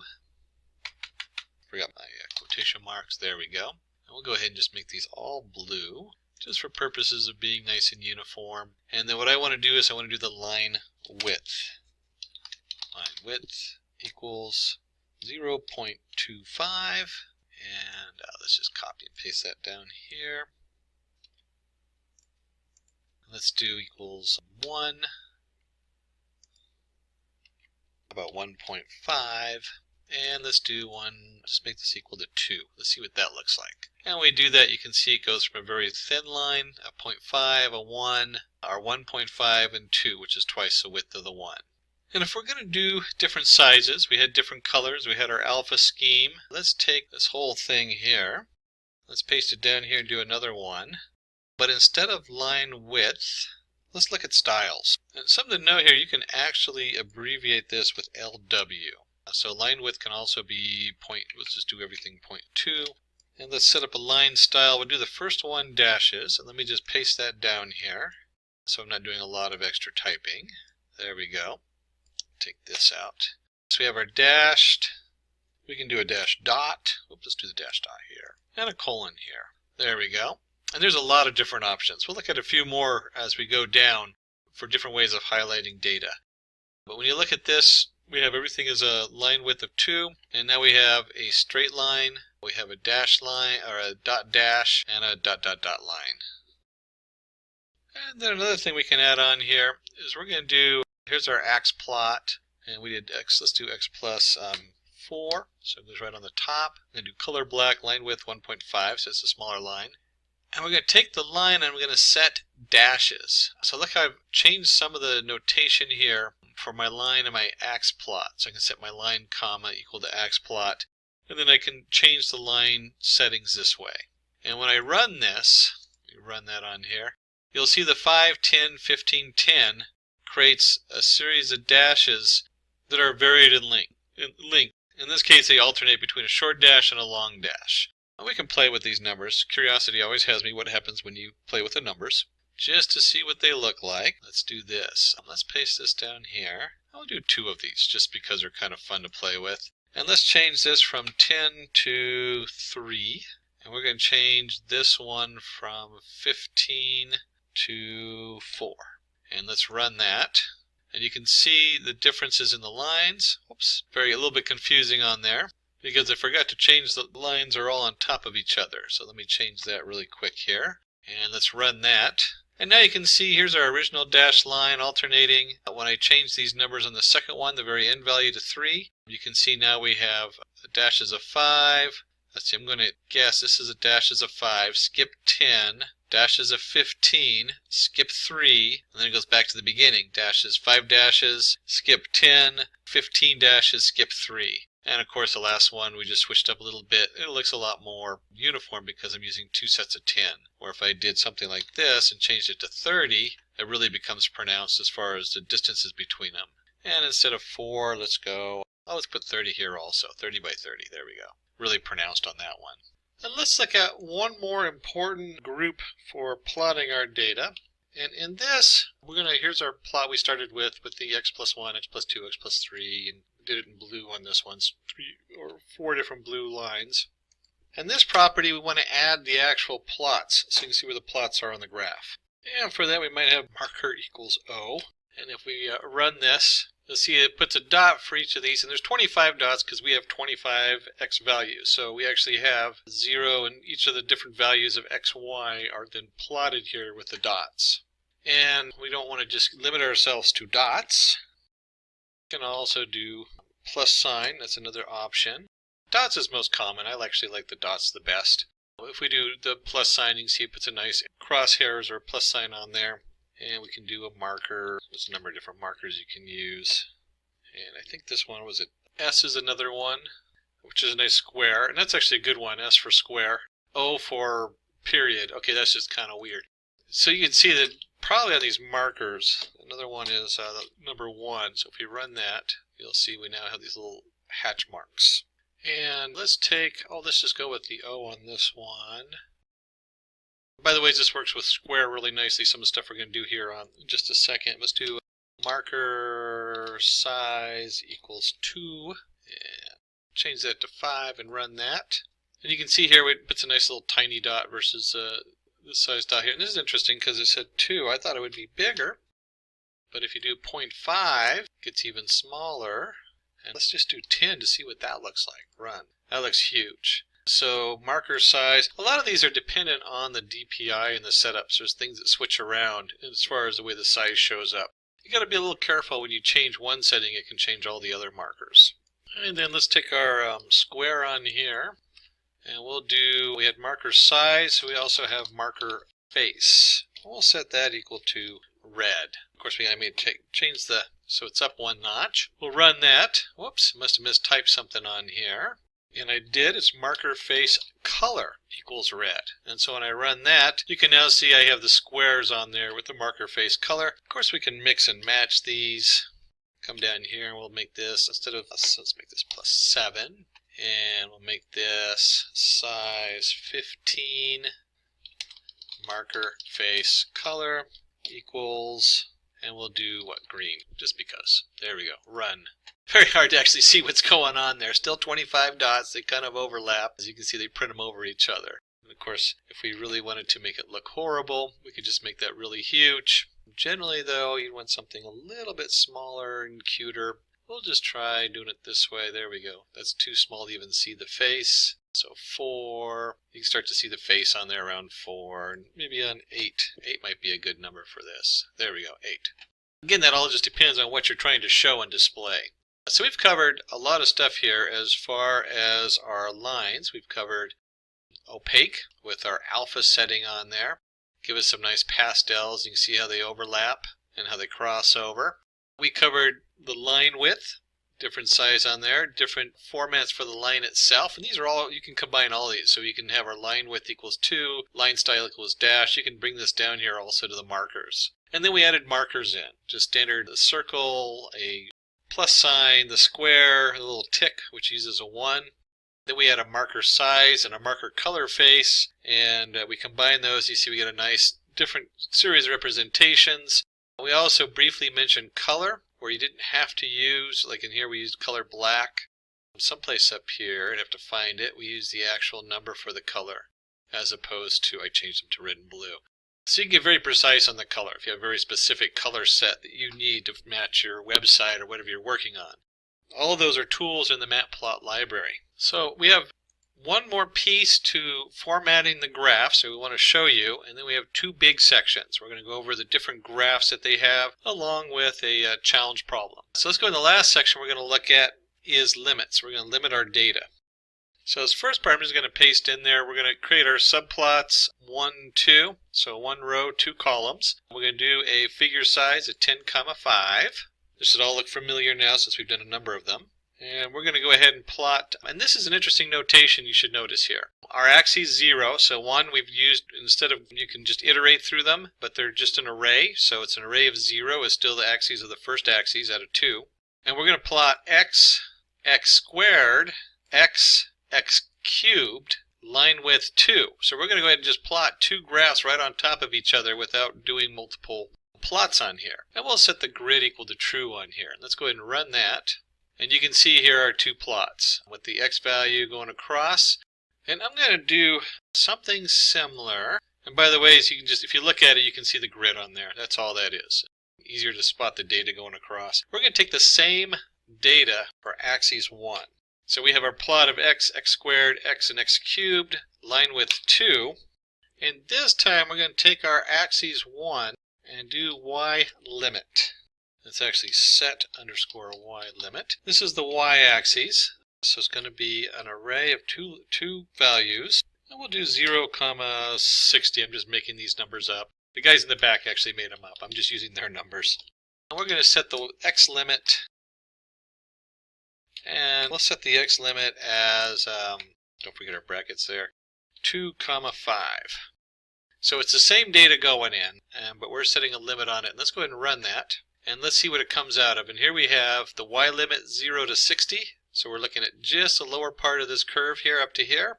And we have the x limit 2 to 5. So that starts right here at 2, and you can see very different graphs. This is kind of nice because you could actually put one of these on top of the other if you wanted to draw focus to one part of a graph. Remember how we did that earlier, one inside the other? But just a quick note, you can easily limit your graph and kind of reshape the way it looks quite easily. And we can also add that grid down there if you want a grid.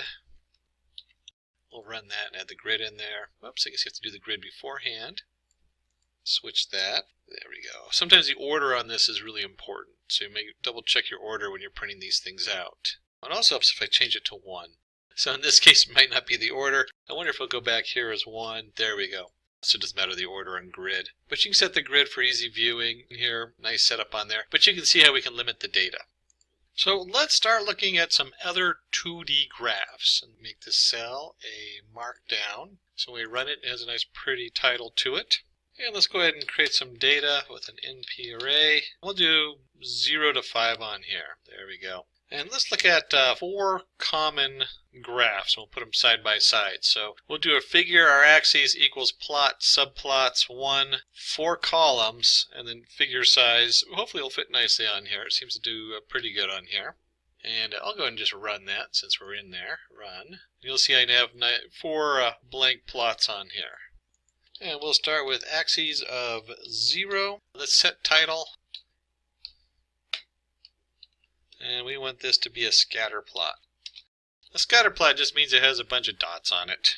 So here's our axes of 0 dot scatter. Easy to remember. Scatter a bunch of plots on there. We'll do our n, or we can do x or n. There we go. And let's go ahead and do axes set title scatter. Oh, already did that. We're just going to do scatter. That's how you do it on there. That is how you create a scatter plot, simply with the scatter control. And we'll do, let's do the variable x plus, and let's throw some randomness in here. Usually scatter plots have a lot of random numbers connected to them. That's why they do them on there. And so the bigger the x gets, the bigger the randomness, so 0.25 times the randomness. And what we should end up down here is with the scatter plot. And you can see as you go up, it just kind of has some random numbers and moves up and down the line. But plots just the points. So if you remember from back up here where we did marker, this is plotting basically just the marker. So it's a scatter plot. Probably less used is a step plot. So for axis 1, we'll go ahead and do a step plot so you can see what that looks like. And this time I'll use our n value instead of x. We generated that n value up here. And so for this we have n times 2, or n squared, n times 2, n squared. Line width equals 2, and if we run that, it creates a nice step up. Let's see, so we've got a scatter plot, we've got a step plot. Let's do a bar plot. And we'll use the same formula, n squared, alignment centered, because you can have them to the left or right, width 0.5, and alpha, if you remember correctly, that's how opaque it is. Let's see what that looks like on there. So we have some nice, you can see here a nice bar plot. It should look very similar to the step plot, but colored in. And we can change the width. Let's see what happens when we do 0.9. Run. And if we take width out completely, run that, you can see it starts coming together on there. And we can change the alpha. We can take the alpha out too and run that. So now you have the solid colors. And if we take out the center and run that, everything, you really can't see the shift on here because that's actually the default on this. But these are common settings for the bar graph. Let me just put them back in there. There we go. Alignment, center, and alpha. Now, I can't say I've used the step graph very much. There's certain, I guess, domains of expertise that require a step graph. But the scatter plot and the bar graph, very common, especially the bar graph. And we'll look at histograms here in just a minute. So I use histograms a lot, especially in data science. But this is nice if you have very concrete objects. How many people are wearing yellow hats? That kind of thing. But if we're going to do that, let's go ahead and do the last one, which I see a lot more in the sciences. I'm certainly using the data science, but more like for mapping. I saw a publication on solar flares, and they were discussing the energy, and so filling in the graph gives it a very different look. So we're going to do the fill between. And it's just like you think it'd be. It's fill between, but with a underscore between them. And we'll do x and x squared and x cubed. And we'll do color green and alpha again, in case you had other data you wanted to plot on there. You can see it forms a nice squared coming up here. And also, if you look at the bottom one is your squared value, the upper line is your cubed value, and then it fills in everything in between. If you remember from calculus, this would be if you had like a motor and efficiency, they would talk about the efficiency going up and the loss, and you're looking for the space or the area between the two lines. So it gives you a nice visual of that. And let's look at a few more basic two-dimensionals. So we're going to have our figure size on here. We're going to do a radar chart. To be honest, I've never used a radar chart in business or in data science. I have to find a reason to use one now. So the first line for doing a radar chart, we have to add axes into the figure. And with this actually creates our, let's run it so you can see what it creates. It creates a nice, looks like you're on a submarine and you're tracking the hunt for red October or something like that. And it needs all of these. The polar is the fact that we're doing polar coordinates. 0, 0.6.6 has to do with the size. If you take out any of these things and run them, you get just a box. If you take out the other half, you pretty much get nothing in there. And if you change these numbers, change them a little bit, you can see it gets bigger. They had 0.6 on here. I'll go ahead and leave it as 1 because that's just kind of fun. But that's all about the size on here, the height and the width. And then let's create some data. T equals NP line space. And this is 0 to 2 times NP times pi. So if you remember, that is the distance across, and we're going to generate 100 points. So this is just a thing of data we're putting together. Then we can simply do an ax.plot. And in this case, let's do t comma t, which would be a diagonal line on a regular chart. And we'll give it a nice color equals blue. And line width equals 3. Let's see what that looks like. And we can see here a spiral coming out. Remember, this would be just a diagonal line on a regular chart. What happens if we take this and instead of t times 0.5, there we go. And you can see it slightly alters the way it spirals out. We could do t times 2. Spirals out a little quicker. So it's kind of just a fun. Like I said, I've never used a radar chart. It's a column. But you can always think of radar in a submarine. Kind of looks like one of those, or in an airplane. And none of this would be complete if we didn't discuss histograms. Oh my gosh, do I use a histogram so much. And we'll use our NumPy that we have set as NP to generate, it looks like we have 100,000 variables we're going to set equal to n. And of course we create our figure and our axes. Subplots 1, 2, figure size 12, 14. So we're going to look at 2 different variations of the histogram. And we'll set a title, default histogram, set our title there. And then this is simply hist for histogram, and we'll just go ahead and put in our n in there. And let me run this so you can see what that looks like. And let's talk about what is going on here.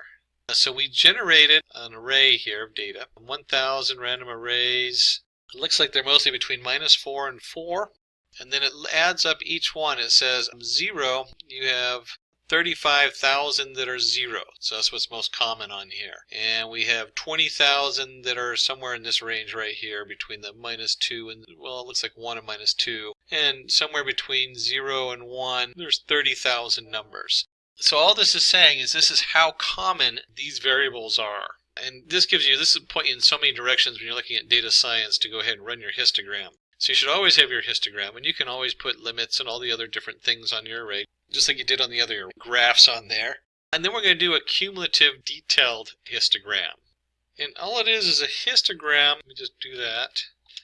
And we set cumulative equal to true and bins equal 50. And I really want to highlight the cumulative equals true is important. But we can now choose how many bins we have. In the first one, it kind of selected them for us. In this case, let me go ahead and run this. And you'll see it prints the data out for us. And here's our, whoops, must have missed, oh, there we go. It doesn't help that I put it over the old one. There we go, okay. So now you have your default histogram, and then we have a cumulative histogram. And we should have 50 steps in there. And let's just find out if that's true, not so much by counting them. I'm not going to count them. If you want to, you can count them. Let's just change it to 10 and see what happens. And we see here we have now 10 counts of that. And we could set that for 5 and run that. And then we have our 5 on there. And we can go ahead and take the cumulative equals true out, just so you can see what that looks like. And let me run that on here too. That looks just like it did before. I think there's what, 1, 2, 3, 4, 5, 6, 7, 8. They have 8 different bins on here, is what the default came out of. Put that back in there, run. And so now it should look almost identical, and it does. And then we can put the cumulative back in, see what that looks like with the cumulative. And run that. And we can see how that shifts everything over and has a slightly different look. Wait, it shifts it all to the right? No, it doesn't actually shift it to the right. It's cumulative, so it's the total of the different occurrences. And so what that means is, like, if you consider this like for the year of rainfall, we have like day 1, you had a little bit of rain. Day 2, we have more rain. And so if you look at the number, this is 100,000, 35,000. So it's a cumulative detail, the histogram of the occurrence as it grows. And rainfall is a good one, because that would be a cumulative histogram of how much rain occurred throughout the year. And we're going to look at 2 more graphs. We've already looked at a bunch of them. We looked at our radar graph. We've looked at scatter, step, bar, fill in, basic plots. We've looked at different ways of showing the data. You know, we can increase the size of the line, the look, the color, the alpha setting. So let's look at contour maps. Just put that in there. There we go. Draw a contour map. And before we draw a contour map, we need to go ahead and create data for it. And if you have contours, your data is all going to have 3 different values. So let's go ahead and create the data here. We have our, you'd import your matplot library, your NumPy, so we have our numbers array. And we'll import matplot.cm, and that's your color maps. So you have all these different color maps you can look at. There's like hundreds of color maps. So if you don't want to do your own color, you can even do your own color map. They're pretty diverse. And of course our PLT, our pie plot. And to generate our different data, we're going to create a delta 0.025. And we'll start with X, and we're going to create an array between -3 and 3 in delta increments of 0.025. And we'll have our Y, we'll do something similar, and then we'll create our XY into a mesh grid. Again, these are all NumPy commands, so if you're not familiar with these, you'll want to go back and review our NumPy tutorial. And we'll do an exponential on here, -x² -y² for our Z1. We'll do a Z2, so we have 2 different areas, and Z equals Z of 1 minus Z2 times 2. So we've created a number of values here. And let me go ahead and run this, and let's plug that in so you can see where those values are going. So once we've set these, we're going to create our figure and our X from our PLT subplots. We're going to create the variable CS, and this is going to be our contour. So right here, CS is our contour surface, and we're feeding it X, Y, and Z. And if you remember, X, Y we created as our X and Y components using our mesh grid. And you know what? Let's do this just because it's kind of good to see this. Let's go ahead and print X and let's print Y. And I always like to do this when I'm working with something that's either is really complicated, in this case is what we're looking at, or you don't understand yet. So we've created a mesh grid. We have X, Y, and when we're done with this, we end up with, here's our X, and this set of values, and our Y, so these are X and Y coordinates. And then we've also created Z based on our X and Y. So we have X, capital Y, and capital Z as our 3 components. X and Y being the coordinates, while Z is going to be our actual height, since we're doing a contour map. So we created our contour map from our X, Y, and Z coordinates. We want to go ahead and put in a C label. Maybe we want to go ahead and do a title on here. We'll put that in our set title, and this is a contour. There we go, contour map. And let's go ahead and run this and see what that looks like. And you'll see we generated a nice little contour map. There's different settings you can play with on this, but you can picture this being you're on a mountain climb, and here we have a line that represents 0, maybe that's sea level. And then moving on up, you have your contours of 0.5 and then -1 and different setups, little hills. I guess if it's minus, that's like a pit. So I guess you're going down into a pit at -5 and -1. And on the other side, you can see you're going up in levels. So here's a mountaintop, and here's like a basin of some kind. And in data science, this could represent a lot of things. This could also be representing 2 different values and maybe profits and loss. I don't know if I'd ever really do that as a contour map, but I'm sure you can be creative and find something fun to do with a contour map. And then we're going to look at one last map, which is the 3D map. And those can be really important as a final product because they can show so much additional information that you can't fit on 2-dimensional graphs. There we go. Draw a 3D image. And so we're going to import from our MPL toolkits the mplot 3D and the axes 3D. We're going to import axes 3D. This is what's going to let us work with the 3D image. And this should look familiar. We're going to create another figure just like we did before. Figure size 14 by 6. That's a good fit on the screen. We'll go ahead and run that. So we have our figure, and let's go ahead and take our x, and we're going to set that equal to fig.addSubplot. That should also be familiar from earlier. And we're going to work with, this sets the settings for the projection. And we're going to use 1, 2, 1 projection 3D. And we'll see what that looks like in just a minute. And we just created some 3-dimensional data here before, where we had X, Y, and Z, capital X, Y, and Z. So we're going to reuse that data. We're just going to use that since this is also a 3-dimensional image. So let's use that for a 3-dimensional graph. And we simply do AX plot underscore surface and our capital X, capital Y, capital Z. So there's our data coming in. And we're going to add some settings in here. We're going to do R stride 4, C stride 4, and line width 0. And I'll show you what that is here in just a minute. Let's go ahead and run that so we can see our graph. And of course it helps if I don't add an extra comma in there. And you can see it generates this really beautiful 3-dimensional graph. So let's take a little bit time to explore some of these numbers we have going in here. We have the R stride 4, the C stride 4, and the projection 3D. Projection 3D is the important one because that's telling us that this is a 3D graph here.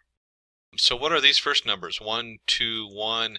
Let's just change one of these. I'm going to change this to 5. And it's going to give me an error.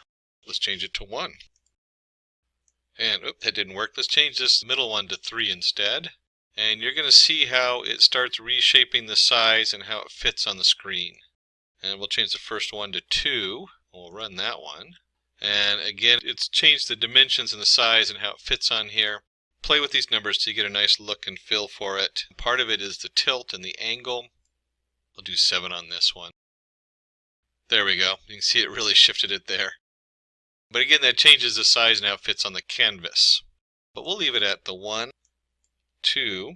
And just so you get a good look at what we're talking about here, this is column width and index from before. If we do 1, 1, 1, you can see that it now spreads it out all the way across. It uses the whole setup on there.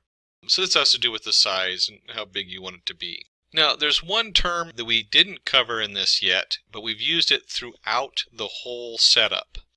And I'm just going to type that down here, even though we're not going to go into detail. And that's the term heat map. You might see that as kind of starting to lose ground as far as a common reference, but there sure are a lot of people who still talk about heat maps. What is a heat map? Well, it is simply a color map. That's all it is. So if you ever see the term heat map, that refers to the fact this is in different colors representing different heights. That one isn't a heat map, but you can see up here we switched into, let me go back up here, here we go. This one has different colors for the different values. A lot of times you'll use, like instead of X and Y, you might do a heat map where you have a 4th value, and the 4th value represents the color. And so you'll see this 3D image in a nice colors represented by a heat map. That's all it is. So if you see the term heat map, that only means we're plotting some of the data in color to make it stand out or to give it a 4th dimension in this case. So we've covered a lot of things on Matplot, and that brings us, covered all the basics. So that brings us to practice example. And this is going to be the challenge for you. And let me go ahead and change our cell type markdown and run that so it looks pretty. Practice example, write a Python program to create a pie chart of the popularity of programming languages. Okay, excellent. And if you're going to have a challenge, we need some data. And I'll just throw in import our Matplotlib library at the beginning. You should do that automatically. And so for our data to plot, we're going to have our languages. We're going to have Python, we're going to have Java, PHP, JavaScript, C#, C++. So those are 6 categories. And then we have our popularity. Oops, misspelling there. Popularity. We'll give the first one 22.2%, Java 17.6%. And I don't know if these are real numbers they pulled. My guess is that they might have just been made up because I don't know if Python's really that much more popular than the other ones. Maybe specific to data science, because Python's very popular in data science right now because it has so many options. The only other program that's highly used and exclusively for data science is R. So Python's big, and Python also does a lot more. It's a full programming language, where R is primarily for data science. They didn't even put R in here. So we have Python, we have Java, we have our PHP, and you can see the different values they've given it or different percentages. And I did add these up. It does not add up to 100%. It adds up to 71% or something like that. And then we're going to give colors. And we've chosen, these guys in the back brought in these colors. I'm not sure what these colors are. We'll find out in a minute, so it'll be exciting. But you can see they're using the actual color values you can pull off of a color wheel or something like that. You could have just as easily done blue, red, green if you're too lazy to pick the exact colors. And then let's go ahead and solve this and see what we got here. We're going to do something a little fancy just because we can. The first thing we're going to do is we're going to use a variable called explode. And you'll notice that there's 6 variables in here, so that matches our 6 different categories. And the first one we've done is 0.1 and then 0, 0, 0, 0, 0. 0.1, when we put this in here under the explode in the plot, it will actually push that square out. So it's a really cool feature to highlight certain information on a pie chart. And this is simply plt.py. And we're plotting popularity. There we go. And before we add in all the really cool settings for this, let's go ahead and run it. And you'll see we generate a nice flat pie. Not too exciting there. And then we'll go ahead and put in all the extras. I talked about explode, where we can explode one of the values out. So here's our explode equals explode. Labels is languages, because we want to know what the different colors mean. Here's our colors equals colors, our auto picture. And this is standard print format. So that's a Python setup on there. And that's just going to put the value on the pie slice. And then we're going to add shadow, because it just looks cooler with a shadow. Gives it a little 3D look. And we'll do a start angle of 140. Let's go ahead and run this and take a look and see what comes out of that. And look how that changes the whole setup. So here's our labels. There's our value we put on there. There's our slice that's pushed out. There's our shadow, a 3D effect. And then we started at 140. We could also rotate this. Let's just do this angle 90. And if we run it, you'll see the blue pie slice has moved up a little bit. We could actually let's just take the whole starting triangle out and run. It'll default to 0. And this is what it looks like if it defaulted to 0. So depending on where you want the highlighted slice to appear, usually you want that to appear on the left because people read left to right. And so it draws a focus onto, in this case, Python and how great Python is. I'm a little biased. We're teaching a Python tutorial, so it should be understandable that we're looking at Python. And one last reference before we close. You can go over to the matplotlib.pyplot setup, and if you go underneath the different functions on there, you can look this up on their website. You'll see a full list, and this is why it's so important to go through a tutorial like this, because this list is just so massive. I'm trying to figure out, like, here's our bar plot. There's a bar H. You can add barbs. There's a box plot we didn't cover. C labels, a totally different kind of, for your contour plot you can set up in there. If you go down here, we have our figures we used on there. We showed you the basics of how to do the figure. You'll see some closer references on those. There's a histogram down here, HIST. There's also the hist2d, makes a 2D histogram plot. H-lines, all of this, these are all the different commands that are underneath of here. And you can see it's pretty extensive. We've covered all the basic ones so that you now have a solid ground to look at these different options. So when you come to these functions, some of them are going to look a little off, or not off, will look unfamiliar, but you'll still have the availability to probably understand most of this and have a basic understanding of your Matplot library. With that, I'd like to thank you for joining us today for another step in your journey in programming with Python, and this part in Matplot library for data science. For more information, visit us at www.simplilearn.com. Get certified, get ahead. Hi there, if you like this video, subscribe to the Simplilearn YouTube channel and click here to watch similar videos. To nerd up and get certified, click here.